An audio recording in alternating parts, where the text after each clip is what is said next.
Sapa kuwi Dik nganggo klambi biru sajak pantes tur katone ayu yen tak sawang katon goyang guyu jebulane anake Pak Sepuh kapan bisa Dik aku nyanding sliramu prawan desa sing katon lugu awake cilik ora pati lemu yen ra weruh siraku dadi ngelu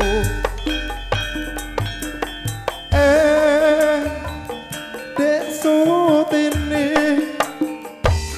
prawan desa anake wong tani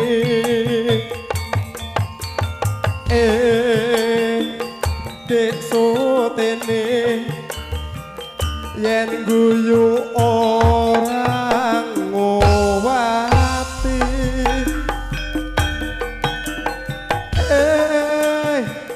Dik Sutini prawan desa terus regep ngaji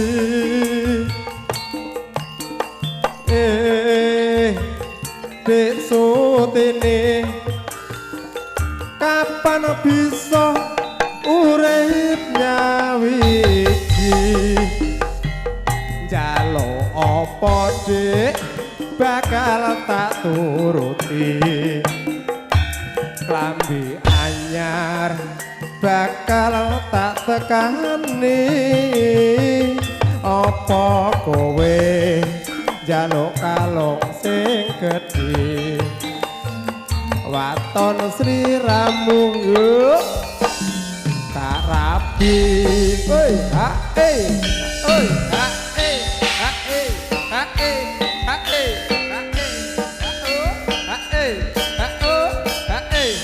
ha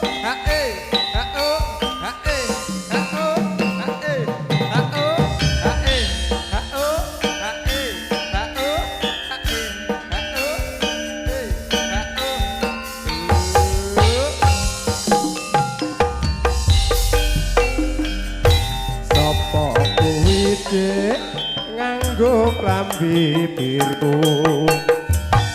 sajak pantes tur katone ayu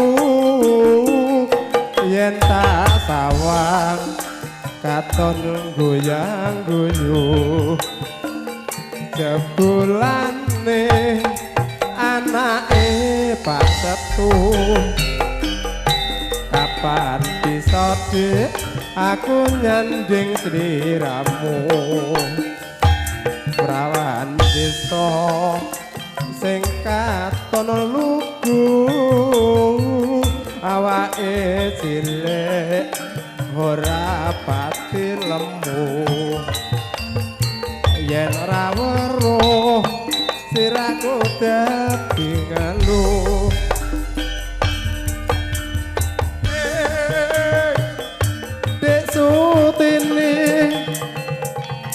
prawan desa anake wong tani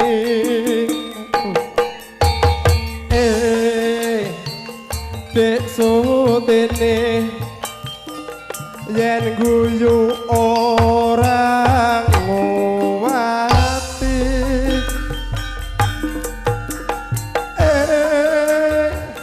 Dik Sutini prawan desa terus regep ngaji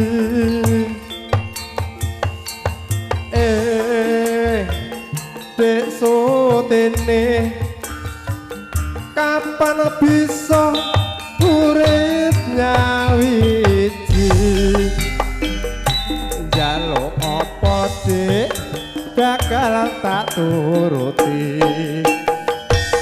klambi anyar bakal tak tekani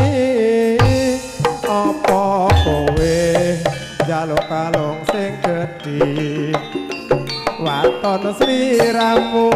gelemo tak rabi. Monggo Mas. Bapak Surata.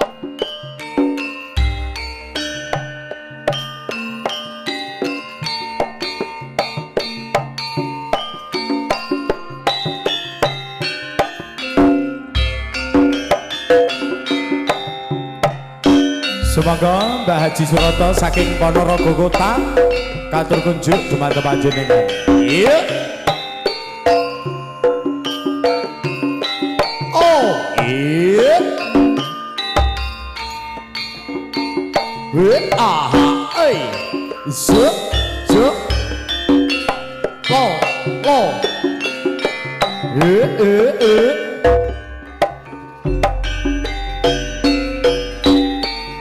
Luwe bedhe patenono timbang pepisahan ring dia lestyo tarik wangi samudana marang kulawarga garwa lan peputra lewat nyincang ing alismu duka angglandang rasane ngatiku nadyan wis ling serius aku isih mampu ngeladeni salahmu mongko kowe bocah gunung nadyan bocah gunung kaduga handrimpo jiwa raga kuka kurung kahormatan mamrung rubuh karapinco urip ana kutha gedhe kowe tak tukokke masa isine kowe apa wae adyan sesideman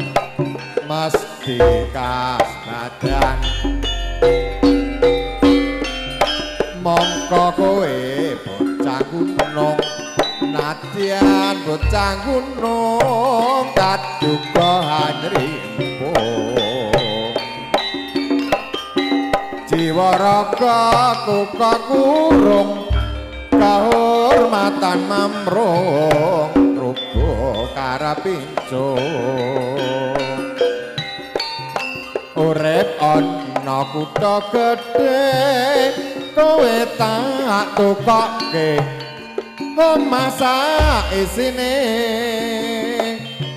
kowe apa wae nadyan sesideman mesti kasbadan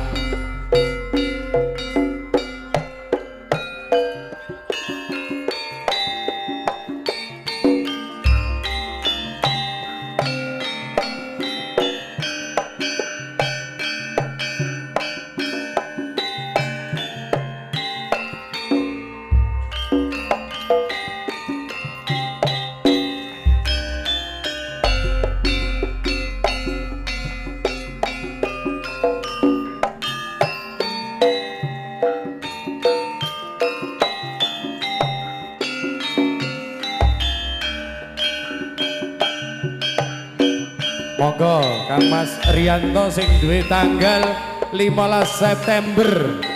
Kang Mas Debleng, Bos Marni.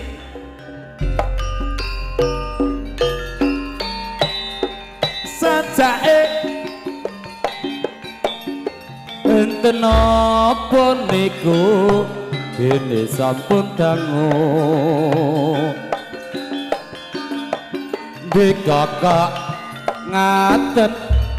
sakniki njur benten apa pancen sampun bosen ing mongko prasetyamu nadan keker walik watu boten badhe lintu nanging kok ngene kadung burine apa ya aku jodone kebasan saumpama kaya ngeteni kumandangi sela langgeng dadine rentang-ranting kaya dijerju ing wekasan montang-manting ana kang wis kalekan pangumbar katresnan ra mikir bebrayan balik jur aku wis kadung kesurung hatiku mung tansah rengu Jaman kedua Bapak Agus monggo kelingan anak-anak